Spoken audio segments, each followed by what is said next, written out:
Number one అంటారు. అసలైన number one Guru Kashi university.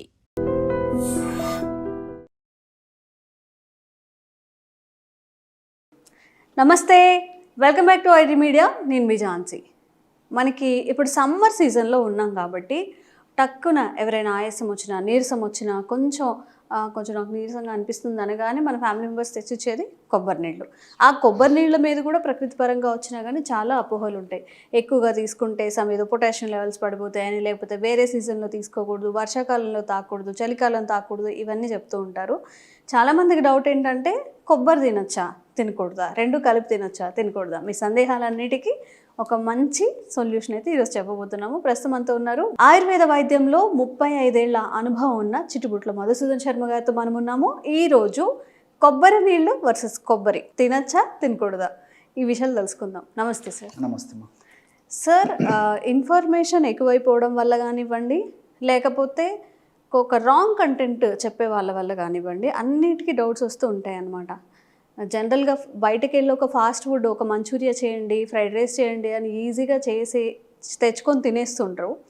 ఏదైనా ఆరోగ్యంగా తినమంటే ఇది ఇలా తినొచ్చా, ఇక్కడ తినొచ్చా, ఈ టైంలో తినొచ్చా, ఎంత తినాలి, ఈ టైంలో ఎంతవరకు స్కిప్ చేయాలని అడుగుతూ ఉంటారు. కొబ్బరి నీళ్ళని వర్షాకాలంలో తాగకూడదా, ఓన్లీ సమ్మర్లో మాత్రమే తాగాల? కొబ్బరి నీళ్ళు ఎక్కువగా తీసుకోవడం వల్ల ఏమైనా బాడీకి హాని జరిగే అవకాశాలు ఉంటాయా? సో ఏ కాలమైనా తాగొచ్చమ్మా, ఇది మాత్రం అపోహే. సో సంవత్సరం అంతా మనకు కొబ్బరి నీళ్ళు దొరుకుతాయి. సమ్మర్, వింటర్, వర్షాకాలం ఎప్పుడైనా తాగొచ్చమ్మా. అపోహమా, చాలా మంది తెలియదు. కొంతమందికి జలుబు చేస్తుందని, కొంతమందికి పడదని చెప్పేసి, కొంతమందికి ఏదో ఒక మోషన్స్ అయిపోతాయని చెప్పేసి రకరకాల అపోహలు ఉన్నాయి. ఈ అపోహలో వాస్తవాలు అయితే లేవమ్మా. సంవత్సరం అంతా కొబ్బరి నీళ్లు తాగదగినటువంటి దివ్యమైనటువంటి భగవంతుడు ఇచ్చినటువంటి అమృతంతో సమానటువంటి క్షీరం ఇది నీళ్ళమ్మ. సో కానీ కొబ్బరి నీళ్ళు మాత్రము హార్ట్ పేషెంట్స్ కానీ, తర్వాత ఈ కిడ్నీ పేషెంట్స్ కానీ, ఇట్లాంటి వాళ్ళు మాత్రము కొద్ది ప్రమాణం వరకు వైద్యుల సలహా మేరకు వాడుకోవచ్చు, కానీ విపరీతంగా ఎక్కువ మాత్రం వాడుకోకూడదు. హార్ట్ పేషెంట్స్, కిడ్నీ పేషెంట్స్ ఉన్నప్పుడు ఎందుకంటే పొటాషియం ఎక్కువ ఉంటుంది కాబట్టి వాళ్ళు మాత్రం కొంచెం ఏదైనా ఎక్కువ తీసుకోవాలంటే కొద్ది గొప్ప రోజు 100 ml, 50 ml, 100 ml మితంగా తీసుకుంటే 99% ప్రాబ్లం ఉండదమ్మా. సో ఎక్కువ తీసుకోవాలంటే మాత్రం, రెగ్యులర్గా ఎక్కువ తీసుకోవాలంటే మాత్రం అటువంటి విషయాలు వైద్యుల సలహా తీసుకోవడం మంచిదమ్మా. కొబ్బరి నీళ్ళు తాగడం వల్ల ఓన్లీ వేడి తగ్గుతుంది అనేది మాత్రమే, అదొక్కటే తెలుసు అందరికీ. ఇంకెలాంటి బెనిఫిట్స్ ఉంటాయి సార్ కొబ్బరి నీళ్ళ వల్ల? చాలా మంచి ప్రశ్న. చాలా మంది తెలిసిన విషయం అదేమ్మా. అందుకోసమే ప్రతి ఒక్కరు వేసవికాలం వచ్చిందంటే మైండ్లో మెదులుతుంటుంది అనమాట కొబ్బరి.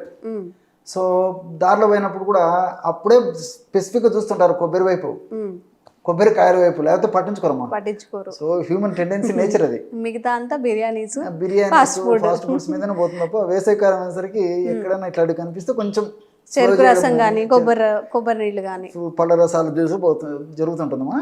సో యాక్చువల్గా ఏమంటే ఈ కొబ్బరి నీళ్ళు చెప్పాను కదమ్మా, అన్నిటికీ ఏ కాలమైనా వాడుకోవచ్చు. చాలా మంది కూల్ చేస్తుంటారు, అది వాస్తవం. కూల్ కూడా ఎందుకు చేస్తుందంటేమా, మన బాడీలో వాతావరణ ప్రభావం చేత కానీ, తీసుకున్నటువంటి ఆహార ప్రభావం చేత కానీ, మానసిక ఒత్తిడి ప్రభావం చేత కానీ, ఏ కారణం చేతైనా దేహంలో ఆమ్లత్వం పెరిగి ఉంటుందమ్మా చాలా మందిలో. యాసిడ్ నేచర్ పెరిగిపోతుంది. సో కొబ్బరి నీళ్ళు తాగడం వల్ల ఏమైందంటే, కొబ్బరి నీళ్ళ చారగుణం ఉన్నటువంటి ద్రవ్యం అమ్మా. సో ఎప్పుడైతే ఆమ్లత్వం బాడీలో పెరిగిపోయిందో, ఆమ్లత్వ ప్రభావం చేత చాలా మంది లక్షణాలు కూడా కలుగుతాయి. నిద్ర లేకపోవడము, తల బరువుగా ఉండడము, తల మంటగా ఉండడము, అదేవిధంగా మూత్రం మంటగా ఉండడము, తర్వాత మల విసర్జన సమయంలో మంట ఉండడము, అధికంగా దాహం వేస్తూ ఉండడము, నాలుగు మీద పొక్కులు వస్తుండడము, కాళ్ళు చేతులు మంటలు ఉండడము, ఇవన్నీ వడదెబ్బ వచ్చేటువంటి టెండెన్సీ ఉండడము. ఇవన్నీ ఎందుకంటే దేహంలో, బాడీలో ఆమ్లత్వం ఎక్కువ ఉన్నప్పుడు ఈ లక్షణాలు వస్తుంటాయి. ఆమ్లత్వాన్ని తటస్థీకరించి క్షారత్వాన్ని పెంచేటువంటి గుణం కొబ్బరి నీళ్ళకు ఉందమ్మా. అది సైంటిఫిక్గా మనం చెప్పుకోవచ్చు. pH అంటారు అనమాట. pHని పెంచేటువంటి గుణము ఈ కొబ్బరి నీళ్ళకు ఉంది. సో క్షారగుణ ప్రధానం. సో మన బాడీకి కూడా ఆహార పదార్థాలు కూడా క్షారగుణ ప్రధానమైన ఆహార పదార్థాలు ఎక్కువ తీసుకోవాలమ్మా. కానీ మనం ఏం చేస్తున్నామంటే, మరి అవగాహన లోపంతో ఆమ్లగుణం ఉన్నటువంటి పదార్థాలు ఎక్కువ తీసుకుంటున్నాం కాబట్టి జబ్బులు కూడా ఎక్కువ వస్తున్నాయి. సో అది నాణానికి ఒకవైపు. సో ఈ కొబ్బరి నీళ్ళు తాగడం వల్ల మరొక ప్రయోజనం ఏంటంటే, ఈ గుడ్ బ్యాక్టీరియా విపరీతంగా పెరిగిపోతుందమ్మా. మన బాడీలో జీర్ణ వ్యవస్థలో మంచి బ్యాక్టీరియా ఎంత ఎక్కువగా ఉత్పత్తి చెందితే అన్ని రకాలుగా మన ఆరోగ్యము, ఆయుష్ అంత అద్భుతంగా ఉంటుందమ్మా. ఎటువంటి అనారోగ్యాలు రావు, ఆయుష్ కూడా అంత బాగుంటుంది. చిన్న చిన్న జబ్బులు రావు, ఒకవేళ జబ్బులు వచ్చినా త్వరగా తగ్గిపోతాయి. పెద్ద పెద్ద జబ్బులు రావు, జబ్బులు వచ్చినా కానీ మనిషిని ప్రమాదభరితంగా లేకుండా చేసేటువంటి శక్తి కూడా ఈ గట్ బ్యాక్టీరియాకు ఉందమ్మా. సో కాబట్టి ఏమంటే మనకు ఎంత మంచి బ్యాక్టీరియా బాడీలో డెవలప్ అయితే అంత మంచిది. సో ఈ కొబ్బరి నీళ్ళు తీసుకోవడం వల్ల ఏమైతుందంటే ఆ గట్లో మంచి బ్యాక్టీరియా వృద్ధి చెందుతుందమ్మా. అంటే మంచి బ్యాక్టీరియాకి ఇది ఆహారం కూడా ఉపయోగపడుతుంది. సో మంచి బ్యాక్టీరియా వృద్ధి చెందుతుంది కాబట్టి మరి ఇన్ని రకాలుగా ఆరోగ్యానికి కూడా ఉపయోగకరంగా ఉంటుందమ్మా. సో ఆధునికంగా మనం ఆలోచించినప్పటికమ్మా ఈ ఆలిగోసాకరైడ్స్ అనేవి ఉంటాయమ్మా. ఫ్రక్టో ఆలిగోసాకరైడ్స్, గెలక్టో ఆలిగోసాకరైడ్స్, కైనటిన్స్, జియోటెన్సిన్స్ ఇలాంటివి అనేక రకాల రసాయన పదార్థాలు, తర్వాత ఈ సోడియము, తర్వాత ఈ పొటాషియము, క్లోరైడ్స్, ఎలక్ట్రోలైట్స్ ఇలాంటివి అనేక ఉంటాయమ్మా. సో నేను చెప్పినట్టు ఈ గెలక్టో సాకరైడ్స్, ఆలిగోసాకరైడ్స్ ఇట్లాంటివన్నీ కొన్ని రకాలైనటువంటి ఈ సాకరైడ్స్ ఏం చేస్తాయంటమ్మా ఈ గట్ బ్యాక్టీరియాని పెంచేందుకు ఉపయోగపడతాయమ్మా. సో మెయిన్ అది దీని రీజన్. సో గట్ బ్యాక్టీరియా ఇంతమంది చెప్పినట్టు గట్ బ్యాక్టీరియా ఎంత మంచి బ్యాక్టీరియా పెరుగుతుంటే మన దేహానికి ఉపయోగపడుతుంది, అది మంచిది. రెండోది ఏమంటే ఈ కైనటిన్స్, తర్వాత జియోగ్జాంతిన్స్ ఇట్లాంటివన్నీ చెప్పాను కదమ్మా, జియోజెన్సిన్స్ ఇట్లాంటివన్నీ. సో ఇవేం చేస్తాయంటే మా ఈ ఉన్నటువంటి బ్యాడ్ బ్యాక్టీరియా మన దేహంలో ఏదైతే ఉందో ఆ బ్యాడ్ బ్యాక్టీరియా యొక్క వృద్ధి చెందకుండా ఉపయోగపడడంతో పాటు బ్యాడ్ బ్యాక్టీరియా వల్ల ఉత్పత్తి అయ్యేటువంటి ఇన్ఫ్లమేషన్ అనేటువంటి దాన్ని కూడా తగ్గిస్తాయమ్మా. సో ఈ మొదట చెప్పినవైతే గుడ్ బ్యాక్టీరియా పెరిగేందుకు ఉపయోగపడతాయి. ఇవి పరోక్షంగా గుడ్ బ్యాక్టీరియా పెరిగేందుకు ఉపయోగపడేవి కాకుండా కైనటిన్స్ అనేటువంటి ఈ యొక్క రసాయన పదార్థాలు బ్యాడ్ బ్యాక్టీరియా దేహంలో ఉత్పత్తి చేసి ఆ పేగు భాగంలో, దేహ భాగంలో దానివల్ల కలిగేటువంటి ఇన్ఫ్లమేషన్ ప్రక్రియను కూడా కంట్రోల్ చేసేస్తాం, ఇన్ఫ్లమేషన్ లేకుండా చేసేస్తాయి. అది కూడా మనకు మంచిదే కదమ్మా. అట్లా దానివల్ల ఆ యొక్క ప్రయోజనం కూడా జరుగుతుంది. రెండోది ఏంటంటే ఈ యొక్క పదార్థాలు అనేకమైన రసాయన పదార్థాలు ఉండడం చేత ఈ దేహంలో ఉత్పత్తి అయ్యేటువంటి హానికారకమైన రసాయన పదార్థాలు కొన్ని అనేక రకాల హానికారకమైన రసాయన పదార్థాలు ఉత్పత్తి అవుతుంటాయమ్మా. హానికారకమైన రసాయన పదార్థాల ఉత్పత్తిని నిర్వీర్యం చేసేందుకు కూడా ఈ యొక్క అనేక రకాల రసాయన పదార్థాలు ఈ యొక్క ఈ కొబ్బరి నీళ్ళలో ఉన్న రసాయన పదార్థాలు ఉపయోగపడతాయమ్మా. దీనికి తోడు ఎలక్ట్రోలైట్స్ అమ్మా చెప్పాను కదమ్మా. ఈ ఎలక్ట్రోలైట్స్ గుణం ఏంటంటే ముఖ్యంగా బాడీలో ప్రొడ్యూస్ అయ్యేటువంటి ఈ యొక్క ఫ్రీ రాడికల్స్ అంటారమ్మా, దీన్ని హానికారకమైన పదార్థాలు అని చెప్పుకోవచ్చు. ఈ ఫ్రీ రాడికల్స్ యొక్క ఉత్పత్తిని తగ్గిస్తాయి. ఆ ఫ్రీ రాడికల్స్ వల్ల బాడీలో ఏర్పడేటువంటి వివిధ రకాలైన అనారోగ్యాలను తగ్గించేటువంటి శక్తి ఇందులో ఎలక్ట్రోలైట్స్ ఉందన్నమా. సో అందుకే దేవతలకు అమృతం ఎట్లనో మానవ మాత్రులకు భగవంతుడు ప్రసాదించిన అమృతం కొబ్బరి నీళ్ళమ్మా. సో అంత అద్భుతంగా పనిచేస్తాయమ్మా. సంవత్సరం అంతా వాడుకోవచ్చు. చాలా మందికి తెలియకట్లా చెప్తారమ్మా. ఓకే సార్, ఒక అపోహ ఉంది, అపోహను మీరు చెప్తే తెలుసుకోవాలని ఉంది. కొబ్బరి ప్లస్ కొబ్బరి నీళ్ళు ఒకసారి తినకూడదు అని చెప్పి ఇది నిజమేనా?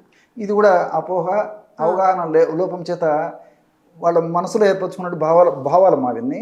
సో యాక్చువల్గా ఏంటంటే రెండు కలిపి తీసుకోకూడదు. సో రెండు కలిపి తీసుకోవడం వల్ల నేను ఇంకొక రకంగా అర్థం చేసుకున్నాను. అంటే సపరేట్ తీసుకోవడం మంచిదా, రెండు కలిపి తీసుకోవడం మంచిదా అని అర్థం చేసుకున్నామా.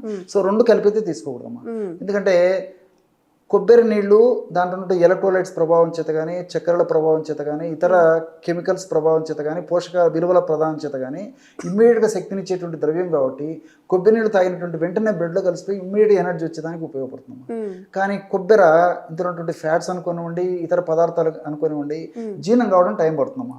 సో ఎప్పుడైతే మనం కొబ్బరి నీళ్లు తాగేసి వెంటనే ఈ కొబ్బరి తింటాము అప్పుడు రెండు లోపల కొట్లాడుకుంటాయి. సో త్వరగా ఈ కొబ్బరి నీళ్ళు త్వరగా పేగులు పీల్చుకోకుండా ఇది అడ్డుపడుతుంది. సో దానివల్ల అనుకున్నంత స్థాయిలో రిజల్ట్ ఉందమ్మా. కాబట్టి జీర్ణశక్తి తగ్గిపోవడము, తర్వాత కొంచెం కొంతమందిలో ఏదైనా మోషన్ సరిగ్గా కాకపోవడం కొంతమందిలో జరుగుతుంటుంది. సమ్ టైమ్స్ అదే అంటారు కొంతమంది, కొబ్బరి తింటే అరగలేదు నాకు అని చెప్తూ ఉంటారు. మేబీ ఈ ఇష్యూ వల్ల అయి ఉండొచ్చు. అంతేనమ్మా. సో ఫైబర్ అవి ఉన్నప్పుడు మరి ఇట్లా తీసుకున్నప్పుడు ఇది ద్రవ పదార్థం అయిపోయింది, అది ఘన పదార్థం అయిపోయింది. అందులో రెండో ఒకటిసారి వాడేసరికి కాబట్టి కొబ్బరి నీళ్ళు తాగిన తర్వాత ఒక 10 నిమిషాలు 15 నిమిషాలు ఆగిన తర్వాత తింటే మంచిదమ్మా. ఆరోగ్యానికి బాగా పోషకాలన్నీ ఉపయోగపడతాయి. ఓకే సార్, నేను హీరోయిన్ నేమ్ చెప్పను కానీ తను డైటీషియన్ చేసిన ఒక రెసిపీ ఈ కొబ్బరి నీళ్ళు కొబ్బరితో అందరు ఫాలో అయిపోయారు అనమాట.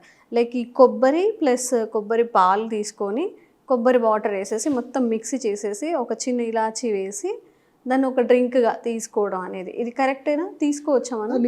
తీసుకోవచ్చమ్మా. అంటే రెండు లిక్విడ్ ఫామ్లో ఉన్నప్పుడు సేఫ్ సైడ్ ఉంటాము. కొబ్బరి ప్లస్ వాటర్ విడివిడిగా ఉన్నప్పుడు ఆ రెండు తీసుకున్నప్పుడు డైజెషన్ ఇష్యూస్ వస్తాయి, అంతే కదా? ఇక్కడ మీరు అడిగేసరికి నాకు మరొక ఇది వస్తుందమ్మా, ఆ, మైండ్లో ఒకటి మెదులుతుందమ్మా. సో ఈ కొబ్బరి నీళ్ళు కొంతమంది ఈ మధ్య కాలంలో ఈ అనిమల్ మిల్క్ కాకుండా న్యాచురల్ మిల్క్ తీసుకోవాలనేటువంటి కాన్సెప్ట్స్ పెరిగిపోతున్నామా. సోయా పాలు అని చెప్పేసి, తర్వాత ఈ కొబ్బరి పాలు తీసుకోవడము, ఇట్లా తర్వాత ఈ కోకోనట్ ఇది గ్రౌండ్ నట్ మిల్క్ తయారు చేసుకొని తీసుకోవడం, ఈ కాన్సెప్ట్స్ అన్ని పెరిగిపోతున్నాయి. సో ఈ కొబ్బరి పాలు, కొబ్బరి నీళ్ళు తాగిన తర్వాత కొబ్బరిని మనం చిన్న చిన్న ముక్కలు చేసేసి మిక్సీలో వేసిన కొబ్బరి తురుము తీసుకొని పచ్చి కొబ్బరి పిండిన వాటర్ వచ్చేస్తుంది. కావాలంటే రెండు కలిపి తాగొచ్చు, వెంటనే తాగొచ్చు, అట్లాంటి ప్రాబ్లం అయితే ఉండదు. Okay okay. సో ఇవి ఏమైనా తినమంటే ఇన్ని డౌట్స్ వస్తాయి కాబట్టి కొబ్బరి నీళ్ళు, కొబ్బరి గురించిన ఇన్ఫర్మేషన్ ఇది. ఇంకా మీకు ఏదైనా సందేహాలు ఉంటే కామెంట్స్ రూపంలో తెలియజేయండి, తప్పకుండా వీడియో చేసే ప్రయత్నం చేస్తాం. Thank you sir. నమస్తే.